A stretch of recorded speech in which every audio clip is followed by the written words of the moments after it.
दोस्तों एक बार आप लोग स्ट्रीम को लाइक और शेयर कर दें फिर हम आज का सेशन शुरू करते हैं क्योंकि मैं नहीं चाहता कि आज का सेशन किसी से मिस हो क्योंकि आज ना आपको किसी के ज़िंदगी के जो खुद के अनुभव उसने किए हैं कि हिंदू राष्ट्र जो बनाने की जो कल्पना करते हैं और बाद में उनके साथ वैसे बहुत सारे लोग ऐसा सोचते हैं कि हिंदू राष्ट्र बन जाना चाहिए और जब हम लोग एक धार्मिक रूढ़िवादी सोचों में फँसे होते हैं तो हमको भी बड़ा अच्छा लगता है कि यार हमारा राष्ट्र वास्तव में हिंदू राष्ट्र बन जाना चाहिए या धर्म के नाम से हमारे राष्ट्र की पहचान होनी चाहिए। तो ये चीज़ें जब जो इंसान धार्मिक होते हैं उन सबको अच्छी लगती हैं, लेकिन जब वो इन चीज़ों को खुद इम्प्लीमेंट करके देखते हैं तो सच्चाई जब सामने नज़र आती है तो वो भयावह सच्चाई होती है कि लोगों के पैरों के तले ज़मीन खिसक जाती है। तो आज वही सच्चाई मैं आपको दिखाने वाला हूँ। तो आप सभी दोस्त, सभी रैशनल साथी एक बार स्ट्रीम को लाइक शेयर कर दें। चलिए शुरू करते हैं। आप लोग लाइक और शेयर करते रहें। दोस्तों ये स्क्रीन आ चुकी है। आई थिंक आपको क्लियर नज़र आ रही होगी। जारविस पे आपकी स्क्रीन दिख रही है? जी हाँ, दिख रही है। मेरे नेटवर्क का कोई इश्यू तो नहीं है ना? वॉइस अगर बीच में ब्रेक वगैरह हो तो बता देना सर। हाँ, अभी नहीं है। तो दोस्तों देखें, इसका टाइटल ही है हिंदू राष्ट्र नारियों के लिए नर्क, जानिए कैसे। ये उन्होंने खुद का अनुभव लिखा है और देखिए उन्होंने ये जो एक इमेज दर्शाई है हिंदू राष्ट्र महिलाओं के लिए इस तरीके का होगा। यानी आपको काँटों से जकड़ लिया जाएगा। हिंदू राष्ट्र यानी आपके लिए आग, काँटे, दलदल, भूचाल ये आपकी ज़िंदगी होगी। जो महिलाएँ हिंदू राष्ट्र को सपोर्ट करती हैं, तो उन्होंने ये अपना वो दिखाया है और उन्होंने ये खुलकर लिखा है। उनका नाम है पूजा पांडे। तो ये सब का क्रेडिट भी उन्हीं को जाता है और मैं सैल्यूट करता हूँ ऐसी बहनों को जो खुलकर अपनी बात इस पुरुषवादी पुरुषवादी सोच वाले समाज में अपनी खुलकर बात रख पा रही हैं और इतने निडर होकर अपनी बात को उन्होंने लिखा। चलिए फिर हम बताते हैं उनके अनुभव। तो दोस्तों देखें, वो लिखती हैं खुद के अनुभव। भाजपा की सरकार आने पर मैं बहुत खुश हुई थी। मुझे लगा कि अब तो राम राज आ जाएगा और भारत हिंदू राष्ट्र बन जाएगा। दोस्तों वैसे ये कल्पना और ये खुशी इवन हम में से बहुत सारे या मैक्सिमम लोगों को हुई होगी जब पहली बार भाजपा की सरकार बनी थी और हम लोगों को लगा था कि यार अब तो हमारा देश तरक्की की राह पर चल पड़ेगा, यहाँ तो सब कुछ बेहतर हो जाएगा। तो आगे वो लिखती हैं, मैंने सोचा कि हिंदू राष्ट्र बनाने की शुरुआत मैं ही कर दूं। देखिए, अब देखिए जो ब्राह्मण्स हैं तो भाई उनको इतना प्रिविलेज तो रहता ही है या उनमें उनके हाथ में सत्ता पावर ये सारी चीजें तो हमेशा रही हैं, तो उनका उसका फायदा उन्हें रहता है। लेकिन जो वहां से मानवतावादी लोग होते हैं जिनके अंदर दया, करुणा, मानवता होती है, वो पाखंडों को समझते ही ये चीजें छोड़ देते हैं, लेकिन उसमें टाइम तो लगता ही है। तो देखें, वो उन्होंने कहा कि मैंने सोचा कि हिंदू राष्ट्र बनाने की शुरुआत मैं ही कर दूं। बस मैंने उत्तर प्रदेश के मेरठ जिले में पहली हिंदू अदालत खुलवा दी। यानी वो उत्तर प्रदेश के मेरठ जिले की थी। उनका कहना है कि उन्होंने पहली अदालत वहां खुलवा दी। यह अदालत 15 अगस्त 2018 को खोली गई। मैं ही इस हिंदू अदालत की पहली जज नियुक्त हुई। यानी उनको ही इस अदालत की पहली जज नियुक्त किया गया।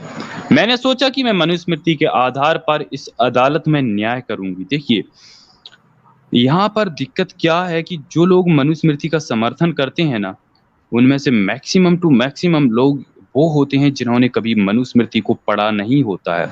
सिर्फ उन्होंने दूसरे लोगों से मनुस्मृति की बड़ी तारीफें सुनी होती हैं और वो तारीफों के चक्कर में मनुस्मृति की बड़ी ही उनके दिल में वो जगह बन जाती है मनुस्मृति के लिए कि भाई मनुस्मृति तो भारत के संविधान से भी बेहतर थी और उसको हम वापस लाएँगे। तो ये लोगों का मैक्सिमम लोगों का हाल रहता है, लेकिन कुछ लोग ऐसे भी होते हैं जिन्हें सच्चाई सामने होती है, फिर भी वो उस चीज़ को नहीं एक्सेप्ट कर पाते क्योंकि ये उनके ज़हन में पहले से ही बिठा दिया जाता है कि देखिए, जो असल मनुस्मृति है, उसमें तो बहुत अच्छी मनुस्मृति है, लेकिन थोड़ा-बहुत कुछ कहीं-कहीं मुगलों ने मिलावट करवा दी है। तो मुगलों की मिलावट के चक्कर में ना उसमें कुछ वो विघ्न डाल गए हैं, जिसकी वजह से लोग उसपे टीका-टिप्पणियाँ करते हैं या बाबा साहेब अम्बेडकर ने उसकी वजह से द जला दी थी। इस तरीके की ये जो दलीलें देते हैं ना, तो लोगों के ज़हन में बैठ जाती हैं और वो मनुस्मृति को किसी भी कीमत पर जस्टिफ़ाई करने में लग जाते हैं क्योंकि उन्हें लगता है यार, ये बात तो हमारे धर्मगुरु पहले ही कह चुके हैं। उसमें मिलावट कर दी गई है और क्या पता जो सामने वाले लोग क्रिटिसाइज़ कर रहे हैं मनुस्मृति को, वही मनुस्मृति हो, जिसका हमारे गुरुओं ने बताया था कि उसमें मिलावट है।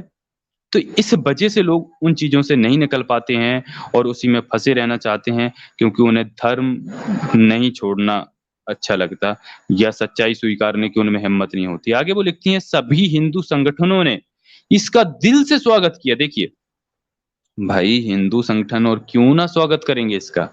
वो कहती हैं, मैंने अखिल भारतीय हिंदू महासभा के पंडित अशोक शर्मा से कहा कि मैं इसका शुभारंभ यज्ञ कराकर करना चाहती हूँ। पर उन्होंने इसे टालते हुए कहा कि मनुस्मृति के अनुसार स्त्री यज्ञ नहीं कर सकती। यहाँ से देखिए जैसे ही ये अदालत बनी, वो जज नियुक्त हुई और उसका शुभारंभ होने से पहले ही यहाँ पर भूचाल शुरू हो गया और महिला जो मनुस्मृति से लोगों को न्याय दिलाना चाहती थीं, पूजा पांडे जी, उनको यहीं से सच्चाई सामने नज़र आएगी। अब देखिए क्या-क्या उनकी ज़िंदगी में होता है। तो क्या उन्होंने टालते हुए कहा कि मनुस्मृति के अनुसार स्त्री यज्ञ नहीं कर सकती। वो कहती हैं मुझे विश्वास नहीं हुआ। फिर मैंने मनुस्मृति पढ़नी शुरू कर दी। इसके अध्याय 11 श्लोक 36 में लिखा है, इसका मैं हिंदी अनुवाद पढ़ता हूँ, कन्या, स्त्री, अल्प विद्या वाला, मूर्ख, रोगी, यज्ञोपवीत ना रखने वाला, यानी जिसका उपनयन संस्कार ना हुआ हो, ये सब यज्ञ कार्य का दैनिक अग्निहोत्र नहीं कर सकती। देख लीजिए, ये उन्होंने बताया कि मनुस्मृति के अध्याय 11 के श्लोक नंबर 36 के अनुसार स्त्रियां यज्ञ नहीं कर सकती। वो आगे कहती हैं, यह सब पढ़कर मुझे अच्छा नहीं लगा, लेकिन मैं चुप रही। यानी इंसान जब यहाँ तक पहुंच जाता है और उन्होंने धर्म का इतना हाई डोज लिया होता है, तो एकदम से जब ऐसी चीजें सामने आती हैं, तो इंसान समझ नहीं पाता कि क्या करूं, इसको क्रिटिसाइज करूं या चुप रहूं। तो यहाँ पर वो कहती हैं कि वो चुप रहीं। 2 अक्टूबर 2018 तक मुझे अदालत के नियम बनाने थे, पर इससे पहले ही मेरे पास केस आने शुरू हो गए थे। देखिए केस भी आने लगे हिंदुओं के, इतनी अच्छी अदालत लोगों को लग रही थी। और अब देखें वो कहती हैं, दुराचारी पति के खिलाफ पत्नी की शिकायत। अब उनके पास जो पहला केस आया वो दुराचारी पति के खिलाफ एक पत्नी शिकायत करने आई और वो कहती हैं, मेरे पास पहला केस आया जिसमें एक हिंदू औरत ललिता देवी अपने पति के खिलाफ शिकायत कर रही थी कि उसका पति चरित्रहीन है, शराब पीकर उसको गाली देता है और पीटता है, वह उसे छोड़ना चाहती है, क्या करे। ये पहला केस आया। तो जो पूजा पांडे जी हैं वो कहती हैं, मैंने उससे 2-3 घंटे इंतजार करने के लिए कहा और मनुस्मृति में संबंधित श्लोक खोजने लगी। मनुस्मृति के अध्याय 5 श्लोक 154 को जब मैंने पढ़ा तो मेरे पसीने छूटने लगे। इसमें लिखा था, देखिए क्या लिखा था, वो यहाँ पर श्लोक लिखा है, उसका हिंदी अनुवाद मैं बताता हूँ। यदि पति निष्ठुर हो तथा दूसरी स्त्री से संबंध रखता हो अथवा गुणहीन हो, तो भी स्त्री को हमेशा पतिव्रता बनकर उसे देवता की तरह पूजना चाहिए। वाह भाई, देखो मनुस्मृति का कानून और विधान। अब देखें पूजा पांडे जी की टिप्पणी इस पे वो क्या कहती हैं ये देखकर। वो कहती है, मैंने उससे कहा कि तुम्हारा पति कितना भी खराब क्यों ना हो, बस तुम उसको देवता की तरह पूजते रहो, उसको कभी छोड़ना नहीं। यह सुनकर उसकी आंखों में आंसू आ गए और वह चुपचाप चली गई। उसी समय मुझे एक फिल्मी गाना याद आ गया, भला है बुरा है कैसा भी है, मेरा पति मेरा देवता है। मुझे लगा कि यह गाना भी शायद मनुस्मृति से प्रेरित है। तो देखें भैया, जब ये हाल होता है मनुस्मृति जब उन्होंने खुद पढ़ा, तो दोस्तों आप सभी साथी लाइक और शेयर करते रहें, क्योंकि ये जो सच्चाई है, जिनको नहीं पता और जो संविधान को छोड़कर मनुस्मृति की लाने के सपने देखते हैं, उनके लिए ये सच्चाई जाननी बहुत ज़रूरी है साथियों। तो आप जितना हो सके आप सभी से रिक्वेस्ट है कि लाइक शेयर तो करते ही रहें। अब देखें आगे उनके पास दूसरा केस आता है। वो कहती हैं पत्नी को वेश्यालय में बेच रहा था, यानी उसका पति पत्नी को वेश्यालय में बेच रहा था। एक दिन एक गरीब सी औरत फूलमती मेरी अदालत में आई और बताने लगी, मेरा पति बहुत शराबी और जुआरी है, वह एक दलाल के साथ जुए में खेल में हार गया। अब वह मुझे 10,000 रुपए में दलाल को बेचना चाहता है, जज मैडम मुझे बचा लो। मैंने उसे आश्वासन देते हुए मनुस्मृति पढ़नी शुरू कर दी। मेरी नजर अध्याय 9 के 45वें श्लोक पर पर अटक गई। उसका मतलब था कि पत्नी पति पत्नी को छोड़ सकता है। मतलब उस श्लोक का मतलब था कि जो पति है वो पत्नी को छोड़ सकता है, गिरवी रख सकता है और बेच सकता है, लेकिन स्त्री को इस प्रकार के अधिकार नहीं है। आगे वो कहती हैं, मैंने उस औरत से कहा कि यदि तुम्हारा पति तुम्हें बेचता है तो बिक जाओ, यह शरीर तो मिट्टी का बना हुआ है, यह सोच लेना कि मिट्टी बिक गई है। लेकिन यह निर्णय देते समय मैं खुश नहीं थी। मुझे लगा कि मैंने उसके साथ सही न्याय नहीं किया। देखिए उनको भी लग रहा था कि उनका जो डिसीजन है, उनका जो जजमेंट है वो ठीक नहीं है। फिर मुझे याद आया कि युधिष्ठिर जी ने भी तो द्रौपदी को जुए में दांव पर लगा दिया था। लगता है कि उस समय भी मनुस्मृति का शासन चल रहा हो। तो इस तरीके से लोग थोड़ा-सा मतलब इधर-उधर कुछ उदाहरण लेकर संतुष्ट रहते हैं या चुप अपने को करा लेते हैं। लेकिन अभी देखें, ये सब्र इंसान का कब तक रह पाएगा आखिर? इस सब्र की भी कोई न कोई तो सीमा ज़रूर होगी। जब ये सब्र टूटेगा और आँखें आँखों पे जो पट्टी लगी है, वो पट्टी तो हटना ही है। तो दोस्तों देखें, बाप बेटी को पढ़ने नहीं दे रहा था। अब एक जो तीसरा केस उनके पास आया, जिसमें एक बाप अपनी बेटी को पढ़ने नहीं दे रहा था। 2-3 दिन बाद एक गरीब औरत चंपा देवी अपनी लड़की रजनी के साथ मेरी अदालत में आई और बोली, मेरा पति रिक्शा चलाता है और शराब पीता है। मैं लोगों के घर में काम करके पैसा कमाती हूँ। मेरी सारी कमाई जो मैं रजनी की पढ़ाई के लिए रखती हूँ, उसकी शराब पी जाता है। देखिए, बड़ी विडंबना है भैया। जिसकी वजह से मैं बेटी की फीस नहीं दे पा रही हूँ, मेरी मदद करो।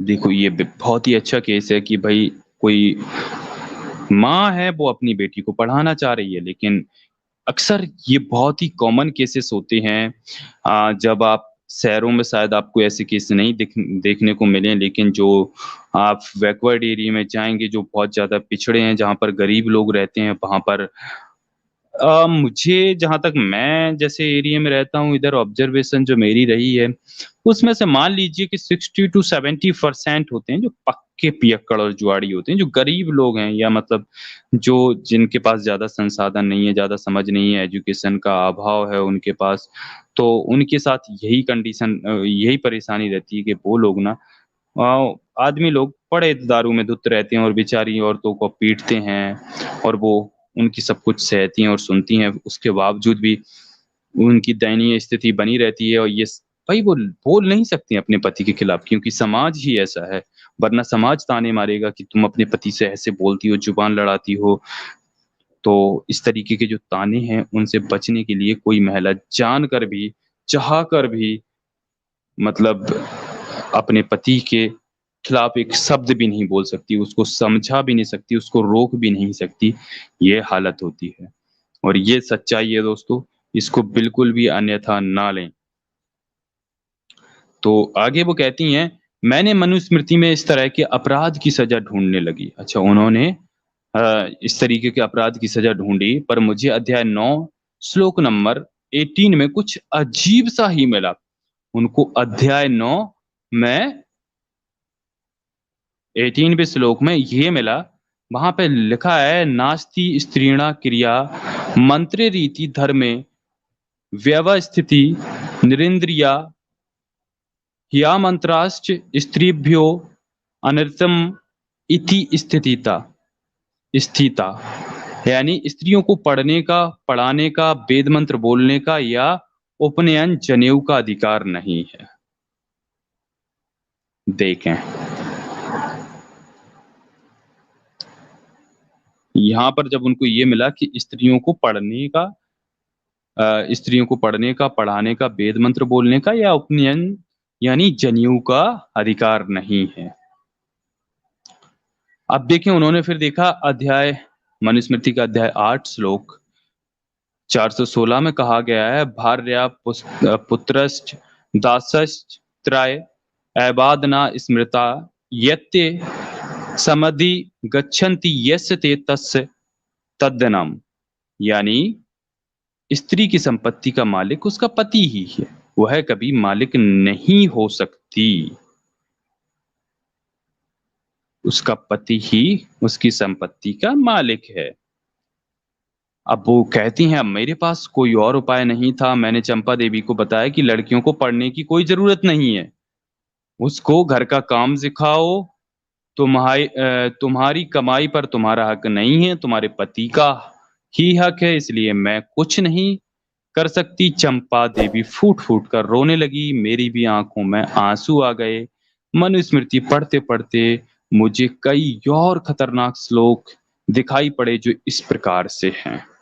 तो दोस्तों देखें, जब तक लोगों को सच्चाई पता नहीं होती है, तब तक लोग मनुस्मृति या जो धार्मिक ग्रंथ हैं उनको बड़ा महिमा मंडित करते हैं और बड़ी उनकी तारीफें करते हैं, लेकिन जब सच्चाई सामने नजर आती है तो हकीकत देखते ही लोगों के होश उड़ जाते हैं। तो ये हकीकत दुनिया को, पूरे देश को पता चलनी चाहिए दोस्तों।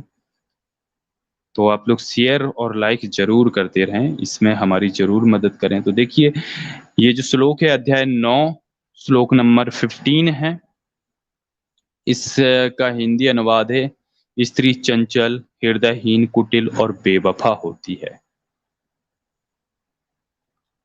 ये मनुस्मृति में लिखा था। आगे उन्होंने एक श्लोक और देखा जो अध्याय 2 श्लोक 214 है। इसमें लिखा है स्त्री पुरुष को मोहित करने वाली, उसको दास बनाकर गुमराह करने वाली होती है। इसका नेक्स्ट श्लोक उनकी जो नजर पड़ी, उन्होंने जो देखा वो है अध्याय 9 का श्लोक 17, जिसमें लिखा है स्त्री केवल सैया, आभूषण और वस्त्रों से ही प्रेम करने वाली, वासनायुक्त, बेईमान, ईर्ष्यालु और दुराचारी होती है। देखें दोस्तों, ये मनुस्मृति लिखी है। मनुस्मृति में स्त्रियों के बारे में लिखा है, और जिन महिलाओं को नहीं पता वो देख लें कि मनुस्मृति के काले कानून लागू थे तो आप सबकी यही स्थिति थी और यही कंडीशन थी। आज जो महिलाएं अज्ञानता बस, जिनको पता नहीं है, वो मनुस्मृति को बड़ा अच्छा मानती हैं, चाहे वो सवर्णों की औरतें हों या SC ST OBC की हों। लेकिन ये चीज सभी को अब समझ में आने लगी है और सारी जो तर्कशील बहनें हैं, माता हैं, उनको समझ में आ रही है कि मनुस्मृति में वैसे चाहे वो शूद्रों की औरतें हों या सवर्णों की, हालांकि मनुस्मृति में सबको एक जैसे प्रॉब्लम थी, बस ये मान लो कि उन पे अत्याचार कम होते थे जो सवर्णों की औरतें थी, लेकिन पढ़ने लिखने उनको भी नहीं दिया जाता था। तो सवर्णों की औरतों को भी ये जो आज अपर कास्ट से आती हैं माताएं बहनें, वो भी तर्कशील बने और सच्चाई स्वीकारें, देखें ये चीजें, तभी हमारा देश समझ पाएगा। क्योंकि जो जब तक औरतें पाखंडी रहेंगी तब तक भाई हमारे परिवार का ही सुधार नहीं हो पाता है। क्योंकि बच्चों की परवरिश में सबसे बड़ा हाथ एक माँ का ही होता है। सबसे ज्यादा माँ ही केयर करती है बच्चे की और माँ के ही पास रहता है, तो माँ जैसा सिखाती है वैसा बच्चे सीखते हैं। तो अगर माँ पाखंड में डूबी हुई होगी तो बच्चे भी उसको देख रेख में और उसकी चीजें सीखेगा। और माँ अगर तर्कशील होगी तो बच्चों को भी रैशनैलिटी मिल जाएगी स्टार्टिंग से ही। उनकी अपब्रिंगिंग में ही रैशनैलिटी उनको देखने को मिलेगी, तो बहुत जल्दी ये बदलाव आ जाएगा। तो दोस्तों ये जो हकीकत है ना, ये दुनिया को पता चलना चाहिए।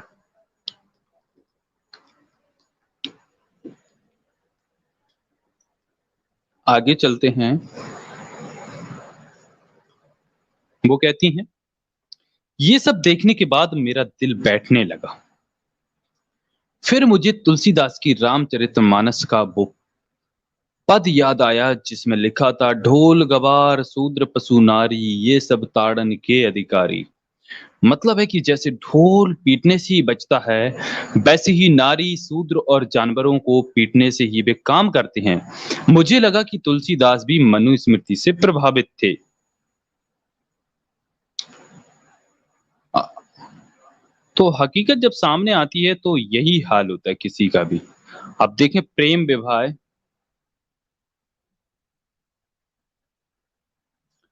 वो कहती हैं, अगले दिन एक सुनीता शर्मा नाम की लड़की मेरी अदालत में पेश हुई। उसने कहा कि वह 21 वर्ष की है और एक मोहम्मद रफीक नाम के लड़के से प्यार करती है, उसके साथ कॉलेज में पढ़ी है। उसका परिवार बहुत अच्छा है। हम दोनों शादी करना चाहते हैं। हम दोनों के परिवार भी इसके लिए राजी हैं, पर हिंदू सेना के लोग इसमें रोड़ा अटका रहे हैं, जैसा कि हमेशा करते ही हैं ये लोग। वे इसे लव जिहाद का मामला बनाना चाह रहे हैं। वे मुझ पर दबाव बना रहे हैं कि मैं उनके खिलाफ जोर जबरदस्ती वाली कोई शिकायत दर्ज कराऊं। मैं ऐसा नहीं करना चाहती। देखिए, ऐसा केस आया और ऐसा होता भी है अक्सर। मैंने कहा कि तुम्हारा मामला तो बड़ा साफ है, जब मियाँ बीबी राजी तो क्या करेगा काजी। फिर मैं भी तुम्हारे मामले में योगी जी से बात करूंगी। भैया आगे अब देखें इंटरेस्टिंग। अब वो कहती हैं, योगी जी से मुलाकात का कटु अनुभव। वो कहती हैं, मैं मुख्यमंत्री योगी जी से मिलने लखनऊ पहुंची और अपना परिचय दिया। मैंने पूछा कि योगी जी आप प्रेम विवाह के खिलाफ क्यों हैं। योगी जी हंसते हुए उत्तर दिया, मेरा प्रेम असफल हो गया था, इसलिए मैं अब किसी का भी प्रेम विवाह सफल नहीं होने दूंगा। यही हाल मोदी जी का भी है। उनका तो प्रेम विवाह था पर उसमें प्रेम आखिर तक भी नहीं पनप पाया। खट्टर साहब के प्रेम में भी खटास पड़ गई थी, इसलिए वे भी अभी तक कुंवारे हैं। अब जब जनता कुंवारों को वोट देगी तो यही सब तो झेलना ही पड़ेगा।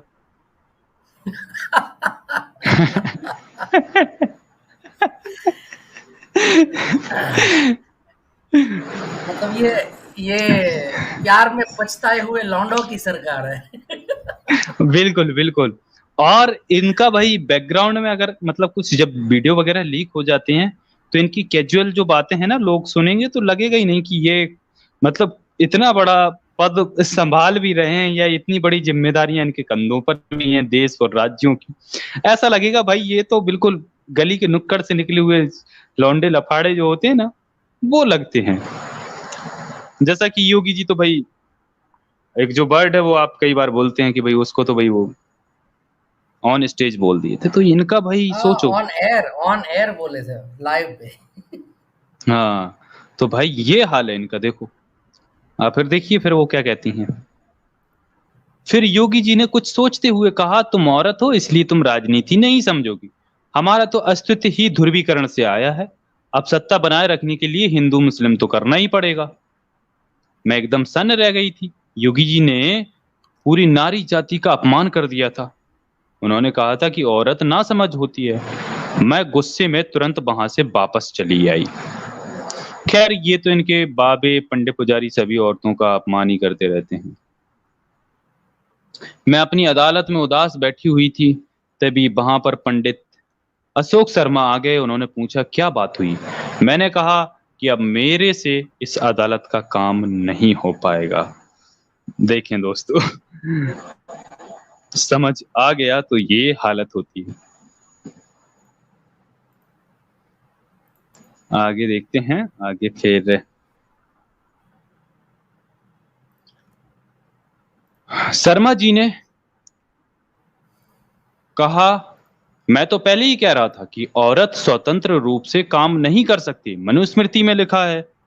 उन्होंने ये जो श्लोक है इसका उन्होंने हवाला दिया। पिता रक्षिते कौमारे भारता रक्षिते यौवने रक्षन्ति स्थिवरे पुत्रा न स्त्री स्वातंत्र्यम अर्हति।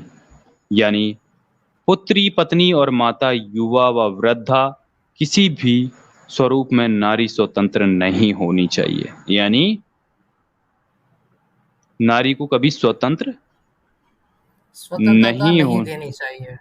नहीं देनी चाहिए। मतलब जब तक भाई बच्ची छोटी होती है तो वो पिता के अंडर में देख रेख में रहने चाहिए। जब वो बड़ी होने लगती है यौवन तो भाई के, और जब वो शादीशुदा हो जाती है तो पति के, और जब वो वृद्ध हो जाती है तो अपने लड़कों के। मतलब लेकिन वो किसी भी कीमत में स्वतंत्र नहीं रहनी चाहिए, इसका उन्होंने हवाला दिया। इतना सुनते ही मेरा खून खौल उठा। अब मैं और ज्यादा सहन नहीं कर सकती थी। मैंने मेज पर रखी मनुस्मृति की किताब उठाई और पंडित शर्मा के मुंह पर जोर से फेंक कर मारी। उनका चश्मा टूटकर नीचे गिर गया था और वह जोर से हाय हाय करके चिल्लाने लगे। भाई हाय हाय तो करना ही पड़ेगा। मैंने कहा, यह लो अपनी मनुस्मृति और यह लो अपनी जज की कुर्सी। मैं मनुस्मृति के हिसाब से न्याय नहीं कर सकती। इसमें सबके लिए बराबर न्याय है ही नहीं। भारत में जो संविधान चल रहा है वही ठीक है। उसी के चलते ही मैं इतनी सुरक्षित हूँ। नहीं तो अब तक किसी कोठे में पड़ी सड़ रही होती। देखिए उनका ये अनुभव। सॉरी। मैं सोचने लगी कि इंदिरा गांधी भी तो औरत थी, फिर वह कैसे स्वतंत्र रूप से भारत के प्रधानमंत्री के रूप में काम कर पाई। वह एक सफल प्रधानमंत्री रही थी। उन्होंने पाकिस्तान को भी युद्ध में हरा दिया था। पंडित जवाहरलाल नेहरू की वजह से ही वह प्रधानमंत्री बन पाई थी। उन्होंने मनुस्मृति के नियमों को नजरअंदाज कर दिया था, इसलिए इंदिरा गांधी प्रधानमंत्री बन पाई थी। शायद इसी कारण से भाजपा पंडित नेहरू को पसंद नहीं करती है, क्योंकि वे प्रगतिशील विचारों के थे और मनुस्मृति की दकियानूसी विचारधारा को मानने से इनकार करते थे। प्रथम हिंदू न्यायालय आजाद बंद जी, हो चुका था।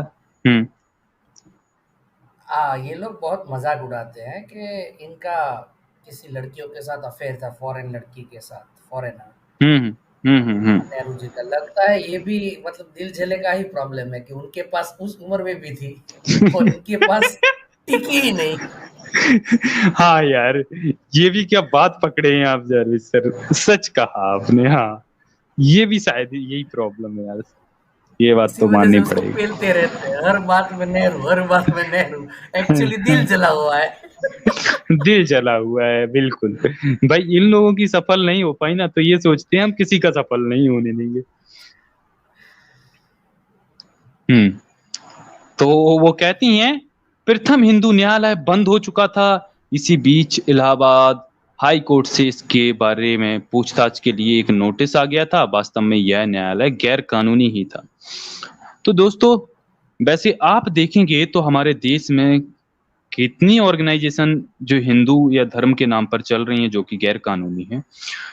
भाई बजरंग दल वाले आपने देखा होगा वैलेंटाइन्स पे क्या करते हैं, जो कपल्स होते हैं, जोड़े कहीं पार्क में बैठे हैं, घूम रहे हैं, भाई उनको डंडे मारने लगते हैं। कौन सा राइट इनको कौन देता है ये पीटते हैं, पकड़ते हैं, उनको धो डालते हैं। तो इस तरीके से ये गैर कानूनी आरएसएस वाले भी ऐसा कुछ कर देते हैं कि बहुत बार लेकिन उन पर कोई सवाल खड़ा करने वाला नहीं है। तो दोस्तों हकीकत यही है कि जो हिंदू राष्ट्र अगर होगा तो ऐसा ही होगा। जो सिर्फ़ कल्पनाओं में ही अच्छा लगता है, अब हकीकत में तो इसकी कोई भी संभावना ही नहीं कि ये हो पाएगा।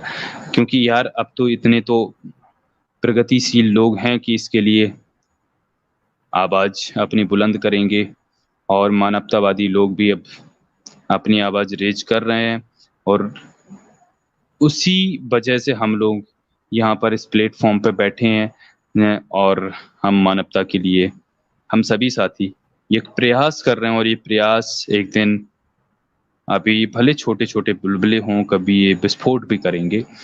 ये बड़ी क्रांति ला सकते हैं। तो दोस्तों इसलिए आप सभी से कहते हैं कि स्ट्रीम्स को जितना हो सके लाइक और शेयर करते रहा करें। तो ये जो पूजा पांडे जी के जो अपने एक्सपीरियंसेस थे, उनके जो खुद के अनुभव थे लाइफ में कि उनका जो सपना था हिंदू राष्ट्र बनाने का और उन्होंने सोचा जब हमारी सरकार हर जगह आ चुकी है, स्टेट में भी, केंद्र में भी, तो अब हम हिंदू अदालत तो खोल ही सकते हैं क्योंकि गैर कानूनी भले ही हो, पर जो कानून चलाने वाले अभी बैठ गए हैं ना कानून में, वो तो हमारे अपने ही लोग हैं। तो उन्होंने इसको साकार करने के लिए सोचा लेकिन वहाँ क्या हुआ ये तो आप देख ही चुके हैं। आप देखिए देश के नागरिकों को संदेश वो क्या मैसेज आप सभी को देना चाहती हैं। वो लिखती हैं, यह मेरा खुद का एक दुखद अनुभव था। मेरी गलतफ़हमी दूर हो चुकी थी, हिंदू राष्ट्र की कल्पना सुनने में ही अच्छी लगती है। शास्त्र पुराण जब तक ना पढ़े जाएँ, तभी तक अच्छे लगते हैं। हमें समय के साथ बदलना होगा, कुछ पुरानी चीज़ें अच्छी हो सकती हैं, कुछ बुरी हो सकती हैं। हमें बुरी बातें त्याग देनी चाहिए, ज़बरदस्ती अपने सिर पर नहीं ढोनी चाहिए। मुझे विश्वास है कि विज्ञान और संविधान से ही इस देश का भला हो सकता है। प्राचीन हिंदू संस्कृति के पीछे भागने से कोई फ़ायदा नहीं होगा। तो देखिए उनके ये जो अनुभव हैं, उनमें वो कहती हैं यह ज़्यादातर लोगों को, खासकर महिलाओं को बराबरी का दर्जा नहीं देते। भारत के सभी भाइयों और बहनों से मेरी हाथ जोड़कर विनती है कि वे किसी हिंदू राष्ट्र की गलतफ़हमी में ना रहें, भावनाओं में ना बहें, खुद सोच विचार कर विवेकपूर्ण निर्णय लें। तो दोस्तों ये देखें कि उनका जो अनुभव है वो कितना ज़बरदस्त और उन्होंने बढ़िया ढंग से लिखा भी है। हालाँकि थोड़ा जैसा लिखा जाता है उस तरीके से ढंग से लिखा है। तो देखें ये बात बिल्कुल सही है, इस बात से मैं पूर्ण रूप से सहमत हूँ कि उनका जो कहना है कि जो वेद, शास्त्र, इनके पुराण हैं, जब तक ना पढ़े जाएँ, तभी तक ये अच्छे लगते हैं और जब ये हम इनको पढ़ते हैं, तो जो हकीकत है वो हमारे सामने आती है, तब हमें पता चलता है और हमारी ये गलतफ़हमियाँ हैं ना हिंदू राष्ट्र की, ये सारी की सारी दूर हो जाती हैं। तो एक जो गलतफ़हमियों से हमें दूर निकलना है ना, तो हमें तर्कशील विचारों को अपने समाज के लोगों तक, अपने भाइयों, बहनों और माताओं तक ज़रूर पहुँचाना चाहिए। सभी लोग शेयर करते रहें। सभी को धन्यवाद और आप